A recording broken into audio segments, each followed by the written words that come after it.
Ok, super.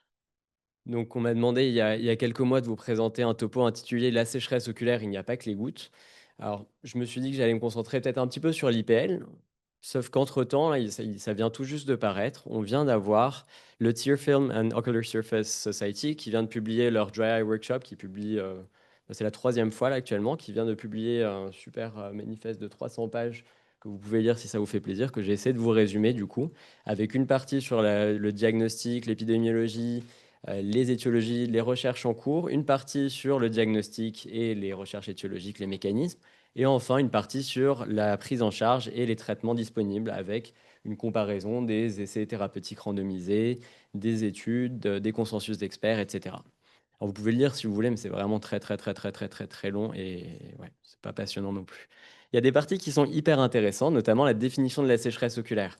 Alors déjà, il faut plus dire syndrome sec oculaire, ça veut rien dire. C'est pas un syndrome, c'est une maladie.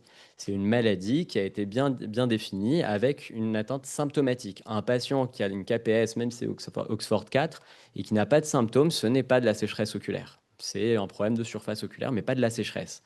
Et il s'agit d'une maladie multifactorielle. Avant, on parlait beaucoup de maladies du film lacrymal, de la phase lipidique ou de la phase aqueuse, de dysfonction des glandes mébomiennes. Maintenant, on sait que c'est une seule et unique même maladie qui peut comprendre plusieurs drivers. Ils appellent ça drivers, c'est les mécanismes de l'inflammation et de sécheresse oculaire. Alors, un petit peu d'épidémiologie de physiopathe. Alors, il faut savoir que ça touche, et c'est des chiffres qui sont sous-diagnostiqués, sous-estimés, 1 à 2 millions de patients en France, beaucoup plus fréquents avec l'âge, 5 à 35% des plus de 50 ans, et 10% des personnes qui ont des tafs de bureau. Je ne sais pas ici, parmi vous, combien de personnes ont des symptômes de sécheresse au quotidien? Ouais, c'est non, bon, c'est pas beaucoup, mais ça fait quand même à peu près 10%.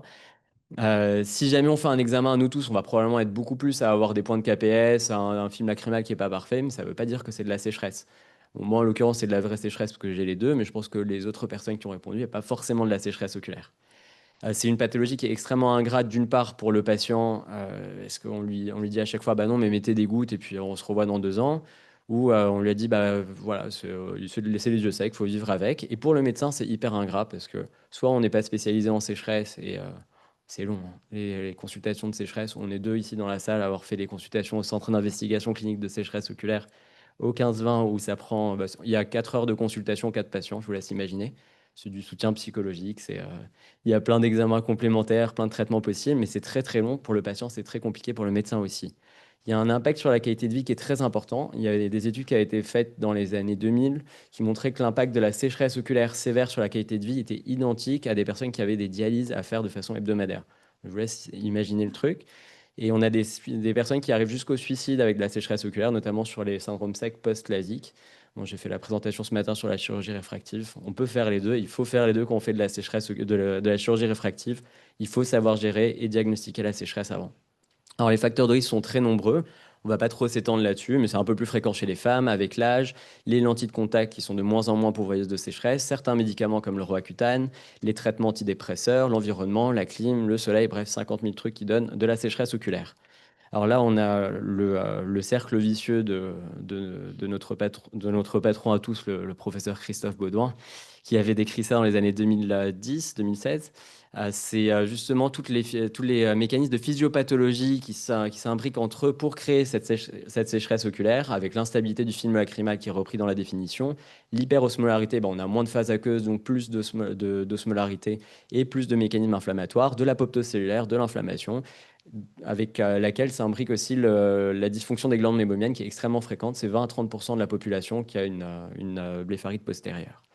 À droite, c'est le schéma qui a été utilisé par le Dry Eye Workshop actuel pour définir les facteurs de risque de sécheresse oculaire, les éléments qui peuvent créer de la sécheresse oculaire. Je vous laisserai lire ça tranquillement, je pourrais vous donner le diapo. Le diagnostic et l'exploration. Alors là aussi, c'est tout nouveau. Le diagnostic de la maladie de sécheresse oculaire doit se passer en 2 temps. D'une part, il faut des symptômes. On a un score OSDI 6 avec 6 questions qui va devoir avoir un score au-delà de 4. Sinon, en dessous de 4, on n'est pas sur une sécheresse oculaire. En plus de cela, en plus des symptômes, il faut avoir des signes cliniques. Soit on a un break-up time, donc le temps de rupture du film lacrymal non invasif, donc pas avec la goutte de fluo, avec de l'interférométrie comme ici.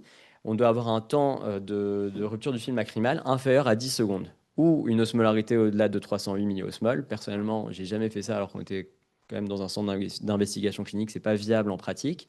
Ou un staining, donc un marquage à la fluorescine, au-delà de 5 points au niveau de la cornée, 9 points conjonctivaux, ou 25% ou 2 mm de la paupière, du bord libre de la paupière qui prennent la fluo. Ça fait partie des scores de sécheresse. Ensuite, pour la sévérité, on a des scores fonctionnels, le SDI, ou des scores cliniques, le score d'Oxford, de von Bichterfeld ou autre. Et ensuite, la dernière chose à voir une fois qu'on a le diagnostic, c'est connaître les mécanismes de la sécheresse oculaire. Donc, c'est ce qu'ils appellent les drivers. Donc, on reprend, on regarde s'il y a des symptômes. Si jamais le score OSDI est au-dessus de 4, dans ce cas, on est potentiellement sur de la sécheresse. Si jamais il n'y a pas de signe, on est sur une maladie de la surface oculaire. Donc, ça veut dire j'ai pas de symptômes, j'ai des signes, c'est juste une maladie de surface. Si jamais j'ai pas de symptômes, mais j'ai des signes, et ça peut être une maladie neurotrophique aussi, on peut avoir une kératine neurotrophique, la cornée abîmée, mais j'ai pas les influx douloureux qui vont jusqu'au cerveau. La deuxième possibilité, on a les symptômes et les signes. Dans ce cas, c'est ce qu'on a la maladie sécheresse oculaire et on va essayer de retrouver les mécanismes principaux. Les mécanismes vont être un déficit au niveau de la phase lipidique, de la phase aqueuse et de la phase mucinique. Ensuite, on va avoir les anomalies de paupières, donc soit les anomalies de fermeture de la paupière, la lagophthalmie ou le clignement abortif qui est extrêmement fréquent dans la population générale, surtout chez les jeunes devant les écrans. Les anomalies de position de la paupière, comme on l'a vu ce matin avec les extropions, entropions, exophtalmie, etc. On a les anomalies de la surface, donc les anomalies d'alignement de la surface et ptérygion, pinguicula, les autres petites anomalies comme le conjonctivochalasis, les anomalies neuronales, l'apoptose cellulaire, l'inflammation, et enfin, bien évidemment, les pathologies systémiques. Tous ces mécanismes, tous ces modes physiopathologiques peuvent se combiner entre eux. Donc la prise en charge doit être multimodale et il faudra traiter chacun de ces mécanismes de façon intégrale. Une petite aparté, si jamais on a des symptômes mais pas de signes, on est devant ce qu'on appelle probablement de la douleur neuropathique et qu'il va falloir traiter parce que c'est des patients qui ont vraiment mal, c'est pas des fous. On peut trouver parfois au niveau de la chireté des plexus neuronaux qui sont totalement remodifiés et il faut prendre en charge ces patients parce que c'est quand même des douleurs importantes. Et on peut avoir après ce qu'ils appellent le transient discomfort ou digital eye strain, c'est les personnes qui ont juste les yeux, sensation de sécheresse et gêne devant les écrans. On leur dit de faire des petites pauses sur les écrans et ça permet d'aider un peu les choses. Alors là, l'arsenal thérapeutique. Bon, là, c'est la partie catalogue, il faut s'accrocher. Alors, première chose, c'est le mode de vie, hyper important. Alors, il faut bien expliquer aux patients l'hygiène de vie devant les écrans, donc limiter le temps d'écran. Bon, ça, bon courage, on est tous devant nos écrans, nos microscopes, etc. toute la journée. Il faut bien se positionner par rapport à l'écran, pas le mettre trop si on a l'ouverture palpébrale qui est plus importante, donc plus d'évaporation du film lacrymal. Pensez à bien cligner des yeux, il faut cligner toutes les 6 à 7 secondes et avec des vrais clignements, donc rééduquer si on a un clignement abortif. Le climat, il faut le contrôler. Bon, c'est facile, on travaille dans des bureaux. Limiter la climatisation, se protéger du soleil, bien contrôler l'hygrométrie, se protéger chez les personnes qui sont très sensibles quand il fait froid, mettre des lunettes de protection quand on est à vélo, etc. Bien dormir. Bon, ça, je sais pas pour vous, mais en tout cas, c'est pas facile. La pollution, l'empoussièrement, ça c'est très important aussi de faire une éviction des allergènes et des conditions d'empoussièrement si on a de la sécheresse. Les cosmétiques, ça c'est le pire enfer sur Terre. Moi, je consulte à Boulogne, donc les patientes sont très très très très très très très maquillées. En général, il y a un petit steak d'eyeliner, de colle, de choses comme ça qui sont appliquées sur le bord libre de la paupière. Et souvent aussi sur la conjonctive, en fait, ça va frotter toute la journée, ça va bloquer l'orifice des glandes de mébomus, créer de l'inflammation, de l'apoptose cellulaire. En plus, enfin, souvent des personnes un tout petit peu âgées qui ont déjà une sécheresse de base. Bref, c'est un enfer. C'est vraiment les cosmétiques, il faut faire hyper attention. Et puis même quand elles disent oui, mais c'est un truc que j'ai payé 60 euros, le prix ça compte pas, c'est la qualité ça compte pas, même anti-allergique ça compte pas, c'est juste le fait mécanique de boucher l'orifice des glandes mébomiennes, de changer sa flore bactérienne au niveau de l'œil. Et enfin, on a aussi la grosse mode, c'est les fossiles. Ça, c'est génial. Les fossiles, ça modifie totalement le flux aérien, puisqu'on modifie en fait la forme des cils qui a une longueur qui est faite précisément pour bien protéger le flux aérodynamique au niveau de la paupière et au niveau du film lacrymal, pardon. On modifie tout ça, on modifie la flore bactérienne, on rajoute du poids au niveau de la paupière, ça fatigue encore plus les yeux et ça aggrave la sécheresse oculaire. Donc bref, les changements au niveau du mode de vie, il faut faire hyper attention et c'est toujours chez tous les patients, quel que soit le mécanisme. Ensuite, il n'y a pas que les gouttes, mais il y a aussi les gouttes. Il y en a 50 000, on ne va pas en parler, même si on pourrait faire de la pub pour quelques labos. Il y a des gouttes qui sont plutôt visqueuses, d'autres avec des lipomimétiques, avec de l'acide hyaluronique qui fait maintenant partie intégrante de quasiment tous les traitements mouillants, des osmoprotecteurs, etc. On peut avoir des vitamines, les gouttes peuvent être roses, bleues, jaunes, on s'en fout. Globalement, le but, c'est d'hydrater. Il faut apporter un petit peu d'acide hyaluronique, il faut apporter de l'eau. Un point très important, j'avais pas du tout cette notion-là. Souvent, je donnais, enfin, j'essaie de cibler un petit peu la sécheresse du patient. Je lui donnais deux, trois gouttes au patient. Je disais, bah voilà, faites votre petite cuisine. En fait, il faut surtout pas faire ça. Ça, je l'ai appris en faisant ce topo. Il faut donner une seule larme artificielle d'un type précis. Dire au patient, voilà, vous mettez 7 gouttes 4 fois par jour. Si au bout d'un mois, vous n'avez pas d'amélioration sur les symptômes, dans ce cas, on change de goutte. Si au bout d'un mois, on a une amélioration sur les symptômes, on revoit le patient. Normalement, les signes cliniques doivent disparaître entre 2 et 4 mois. Si au bout de 2 et 4 mois, il y a encore des signes cliniques, cette fois-ci, on peut changer ou rajouter d'autres larmes artificielles. Mais ça sert à rien, les patients qui arrivent avec une ordonnance de Vismed, Théalo, Scationor, Martellac, etc. Et c'est la petite mamie qui dit, alors moi, je prends ça, ça, ça. Non, ça sert à rien, on lui donne une goutte et après, on change si on veut. La rétention lacrymale, donc cette fois-ci, c'est plus de rajouter de l'eau, c'est de maintenir les larmes au niveau de la surface de l'œil. Donc là, les lentilles sclérales qui fonctionnent extrêmement bien dans la sécheresse oculaire. Pour ça, il faut adresser les patients à des adaptateurs en lentilles sclérales. Ça donne une très bonne qualité visuelle. Ça permet de bien diminuer les symptômes et d'améliorer la qualité de vie des patients. C'est surtout très utile chez des patients qui ont été opérés de chirurgie réfractive et qui se retrouvent avec une grosse sécheresse post-chirurgie. Bon, c'est un peu dur de dire à un patient qui a payé 3000 balles, bon, bah, il va falloir remettre des lentilles, mais ça leur améliore nettement la qualité de vie. Ça permet d'éviter parfois des grosses dépressions et ce qu'on appelle les LASIK suicides. Donc, ces personnes qui se. Ça arrive malheureusement. C'est pour ça qu'il faut vraiment diagnostiquer la sécheresse avant de faire un LASIK. Les lunettes à chambre humide, donc ça, c'est pour avoir un look d'enfer, là, comme à gauche. Un couple très heureux avec ses lunettes à chambre humide. Et dernière chose, on a les occlusions on a l'air un peu. C'est pas fifou hein, comme look. Et les occlusions du point lacrymal sans H au milieu. Donc, on a soit les bouchons méatiques qui sont des solutions temporaires. Le VisiPlug, le Painless Plug, c'est hyper facile à poser. Ça se met en consultation, ça fait absolument pas mal, ça peut se retirer par la suite. Bon, l'occlusion chirurgicale, je vous la conseille pas forcément, c'est pas une très très bonne idée. Tout ce qui est définitif, c'est pas une bonne idée en général. Mais il faut faire quand même très attention. On peut avoir un syndrome des larmes toxiques. En fait, on va boucher un évier, l'eau va stagner, et si l'eau est toxique, ben, en fait, on va aggraver la toxicité et l'inflammation et la sécheresse au niveau de l'œil. Ensuite, on peut restaurer le film lacrymal. Il y a de la neuromodulation. Alors, on peut avoir soit de la neuromodulation à travers le pif. On met un petit dispositif électrique qui va stimuler la paroi nasale et stimuler les fibres du nerf trigeminé et à augmenter la sécrétion lacrymale. On peut avoir une neurostimulation chimique avec la varénicline, qui est un traitement qu'on pouvait utiliser, enfin, qu'on peut, je pense, toujours utiliser. Ça date un peu le CN. Mais pour les personnes qui ont des addictions à la nicotine. Donc ça, c'est en local, en spray nasal. C'est pas disponible en France. On a les sécrétagogues pour plus sécréter de phase aqueuse. On a le diquafosol, pareil, pas disponible en France. La pilocarpine et la séviméline, ça, on peut le donner notamment pour les gougères chagrènes. Sauf que le problème, ça donne la nausée, ça donne des vomissements, accélération du transit. Un peu dur quand même. La phase mucinique, on peut l'augmenter avec le diquafosol et le ribamypide qui fonctionnent très bien, mais qui ne sont pas disponibles en France encore une fois.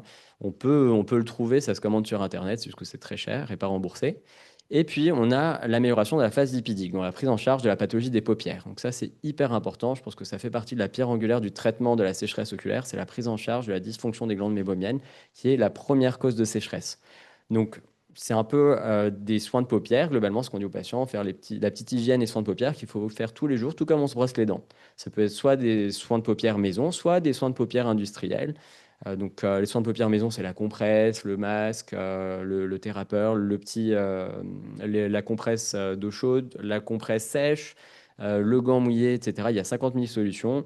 Bon, les études ne montrent pas trop de différence entre les différentes techniques. Peut-être mieux la compresse sèche que la compresse mouillée et écologiquement mieux le gant. Bon, bref, vous faites ce que vous voulez avec ça. On a les spas de paupières. Il y a des vraies consultations là où ça coûte le prix d'un spa sur le coup. Et on peut faire du LipiFlow, de l'IPL, etc. Donc, ça permet de vider les glandes lacrymales et d'améliorer la surface. Globalement, ce qu'il faut retenir, tout se vaut, quel que soit le prix. Il faut chauffer les paupières, ça permet de liquéfier les sécrétions mébomiennes, dont la température de fusion est de 42 degrés. Ensuite, il faut masser énergiquement les paupières, faire attention chez les personnes qui ont du glaucome ou qui ont été opérées de chirurgie réfractive, puis nettoyer pour ne pas laisser l'inflammation sur la surface de l'œil. et rééduquer le clignement. Après, on a d'autres traitements pour les paupières, les anti-inflammatoires comme l'azithromycine, la doxycycline. Traiter le démodex, qui est ce petit acarien qui vient se reproduire et déféquer dans vos follicules ciliaires. Donc, il faut le traiter. On a l'ivermectine, on a de l'huile d'arbre à thé, on a plusieurs molécules qui fonctionnent bien.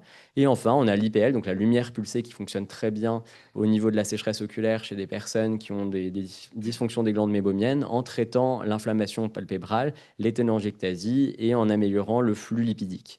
Le LipiFlow, c'est juste une machine à traire les glandes des paupières. Et le Low Laser Light Therapy, c'est de la lumière bleue ou de la lumière rouge qui permet d'améliorer la surface de l'œil. Les anti-inflammatoires hyper importants dans notre traitement. Corticoïdes à éviter vraiment en cure courte pour des grosses atteintes, notamment sur des GVH ou des Sjögren. La cyclosporine, qui est mon grand ami en consultation, on peut utiliser des doses de 0,05% jusqu'à 2%. Avant, on pouvait l'avoir en pharmacie classique, donc c'était l'Icarvis. Petit couac au niveau des procédures pour le remboursement, etc. Maintenant, c'est plus disponible. C'est uniquement à délivrance hospitalière. Donc, soit au 15-20, soit à Cochin, soit à l'Hôtel Dieu. On a le Thalimus. Donc, le tacrolimus, ça fonctionne extrêmement bien sur la sécheresse oculaire. Donc, le Thalimus, c'est en goutte, le protopique sur les paupières pour les personnes qui ont de l'eczéma ou d'autres inflammations de paupières. Le Lifid Grass, qui est un anti-LFA1 qui n'est pas disponible en France. Vous pouvez vous le procurer. Ça coûte 600 euros. Ça vous fait plaisir. C'est pas remboursé. Et enfin, les macrolides et la doxycycline. Régénération de la surface oculaire. Et là, j'ai appris un truc trop, trop cool. Donc, il y a le sérum autologue, ça tout le monde connaît, j'espère. C'est du sérum autologue à 20% qui est préparé à partir du sang du patient. Donc, ça, il faut aller régulièrement à l'hôpital pour justement préparer ce sérum autologue. On en donne 4 à 6 fois par jour à dose de 20% et ça fonctionne plutôt bien, même si les études contrôlées randomisées montrent que ça fonctionne bien sur les symptômes, beaucoup moins sur les signes. Le PRJF qui est commercialisé par Horus, donc l'Andorette, le Platelet Rich Plasma, le PRP, qu'on utilise notamment en médecine esthétique, on l'utilise pour les cheveux.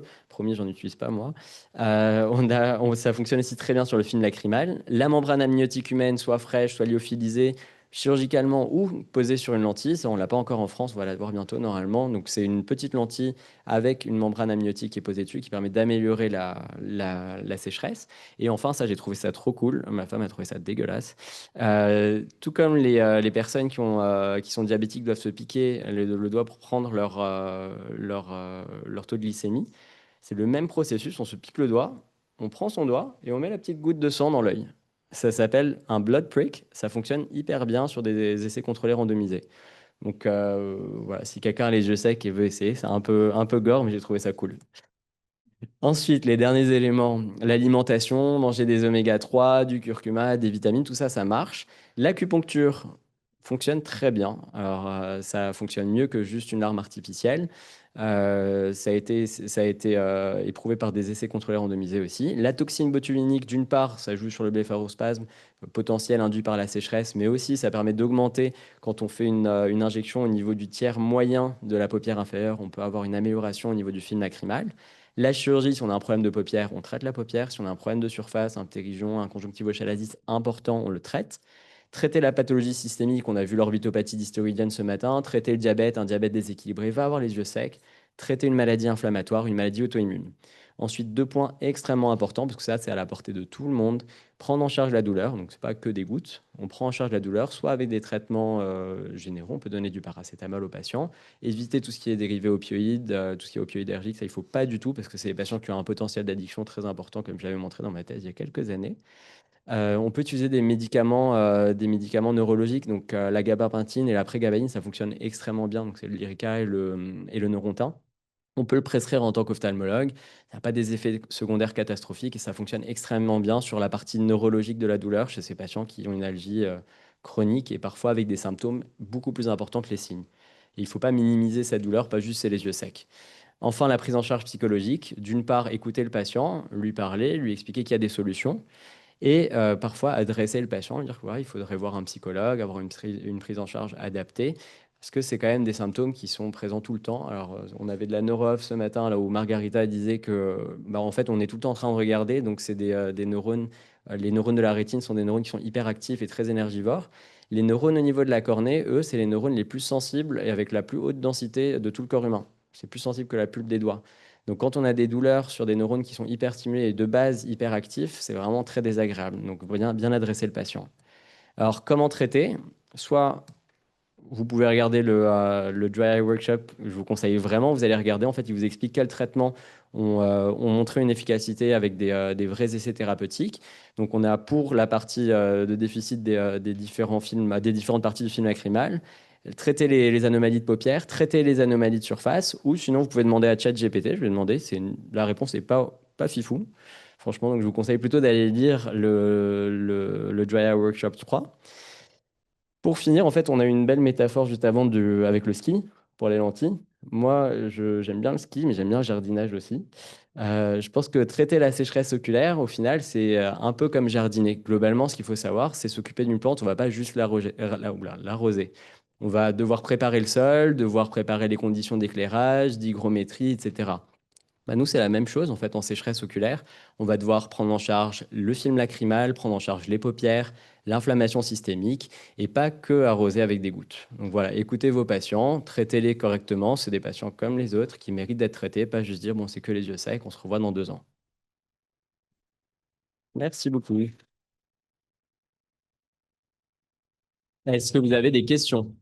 Merci Alexandre. Ouais. Pas sur le jardinage, hein. En vrai, je sais pas jardiner.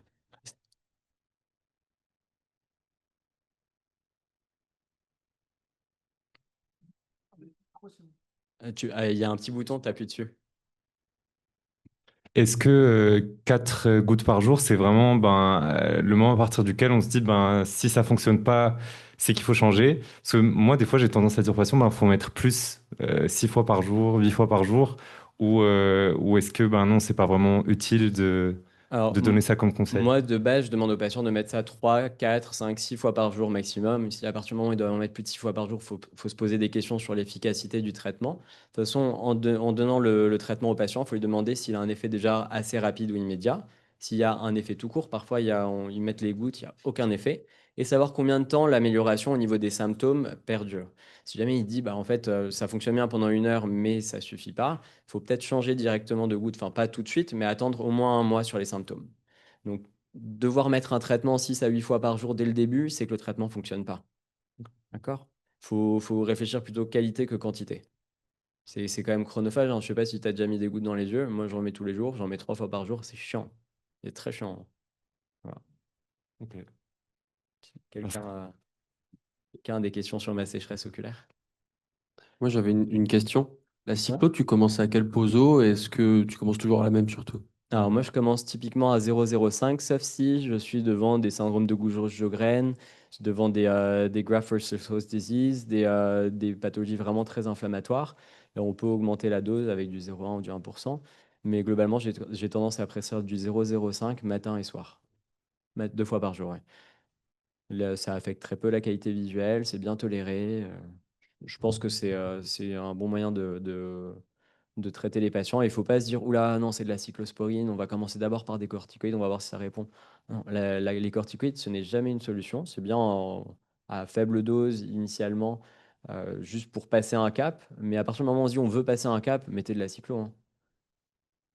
On a le Softacor qui est de la dexaméthasone, c'est très très peu. C'est très très peu fort en termes d'effet cortisolique, mais je pense que c'est pas non plus une solution sur le long cours. Pas d'autres questions? Moi, j'ai juste une question, Ouais. pas sur ta sécheresse, mais plus pour, pour faire le lien avec l'atelier de demain de Cantel. Ouais. Quelle est la place des IPL dans ta pratique? Est-ce que c'est quelque chose que tu prescris beaucoup? Est-ce que... Voilà. Alors moi, dans ma pratique, on va avoir nous, on a ouvert le cabinet il y a 8 mois, donc on va bientôt avoir le Cantel chez nous, justement. L'IPL, ça fonctionne très bien chez les personnes qui ont une dysfonction des glandes mémomiennes qui n'est pas suffisamment traitée juste par des soins de paupières standards et des larmes artificielles. Si jamais on a un patient qui est un peu récalcitrant à ses premiers traitements, on peut aller directement sur l'IPL. On n'a pas besoin forcément de mettre fulazitaire, doxycycline, etc. pour attendre de faire l'IPL. Les résultats sont très bons. Moi, j'en fais pas pour l'instant parce que je n'ai pas la machine. Mais par exemple, au cabinet de ma copine, ils ont ça et elles en prescrivent énormément. Les patients sont très contents. Après, si ça marche pas au bout de la première session, il ne faut pas se dire on va refaire 5-6 sessions pour voir si ça fonctionne, hein. Normalement, il y a un effet quand même assez rapide. Oui, Paul, tu avais une question? Ouais, c'est plus une remarque sur l'IPL. Donc on a travaillé tous les deux donc chez Christophe Baudouin. Et là, je suis en train de reprendre la série des IPL de l'équipe. Et en fait, on remarque, alors je connais pas bien la littérature sur le sujet, mais on remarque que cette procédure, elle marche vraiment très bien sur les dysfonctionnements qui sont très inflammatoires Ouais. avec des paupières très rouges et on a vu des néo-vaisseaux disparaître dans les suites des IPL, des choses comme ça. Et donc voilà, je pense que c'est une bonne indication des sécheresses qui sont inflammatoires. C'est Ouais. pas forcément intuitif et en fait ça marche très bien. En fait, comment ça fonctionne? Ça va libérer de la chaleur et transmettre la chaleur à travers la peau qui va aller diffuser dans les glandes mébomiennes. Ça va modifier la qualité du mébum, diminuer l'inflammation. Ça a des propriétés antioxydatives et des propriétés antibactériennes qui vont donc améliorer l'inflammation. Si quelqu'un a juste de la sécheresse par déficit à queue, ça ne va pas améliorer les choses. Donc c'est vraiment sur les dysfonctions des glandes mébomiennes et d'autant plus qu'on est sur des rosacées et des formes inflammatoires. Chez les patients qui ont des grosses téléangiectasies, ça a un effet qui est vraiment très intéressant. Donc, je suis tout à fait d'accord avec toi, ça fonctionne bien sur les inflammations et c'est une bonne étude à faire. Ouais. Et j'avais lu des retours négatifs sur le Lipiflow qui disait que ça détruisait plus de glandes que ça n'en débouchait. Le Lipiflow, tu fais ça gratuitement au lieu de payer 450 euros, ça fonctionne très très bien. C'est juste pour te traire les glandes lacrymales, mais tu chauffes juste tes paupières. D'ailleurs, tu prends t'as des pinces à mébum, ça, c'est hyper sympa à faire. C'est pas très agréable pour le patient. Tu pinces juste les glandes, ça fonctionne tout aussi bien et c'est beaucoup plus économique pour le patient et pour Est-ce la qu'il y a des cas sécurité avérés sociale aussi. d'atrophie des glandes post-Lipiflow? Non, je pense pas. Non? Ça n'a pas été rapporté en tout Ok. cas. Ok. Mais c'est vrai qu'on peut se dire que le fait de chauffer constamment des glandes, de les appuyer, de faire ça régulièrement, parce que c'est des patients, c'est un effet temporaire, hein, ça vide les glandes, puis il faut le refaire, hein. C'est un peu faire la vidange de sa voiture, tu es obligé de la faire assez régulièrement. Je pense que sur le long terme, ça peut abîmer aussi un petit peu les glandes. Donc, vraiment, le moyen le plus accessible à tous, c'est vraiment les soins de paupières manuels, hein, artisanaux. Ou les masques, il y a des petits masques qui permettent de chauffer à 42 degrés pour être bien précis. Et ensuite, on retire le masque, on masse. Il y a des petits gants pour faire. Il y a vraiment 50 000 trucs. C'est une industrie qui fonctionne extrêmement bien, surtout aux États-Unis. Donc, ils inventent 50 000 techniques. Là, je vous ai parlé que de ce qui fonctionnait à minima. Mais quand on lit tout le bouquin, c'est hyper intéressant. Ils essayent tout et n'importe quoi. Il y a plus n'importe quoi qu'autre chose. Mais il y a des choses qui ne fonctionnent absolument pas et qui sont plus nocives que le reste. Pas d'autres questions? Bon, c'est cool, ça intéresse les gens, la sécheresse. Plus de questions que pour la chirurgie réfractive. On va avoir que des spécialistes de la sécheresse plus tard, c'est bien. On peut passer du coup au prochain topo? Super. Bon, bah, ce sera Docteur du Lama, coup le docteur. allez-y.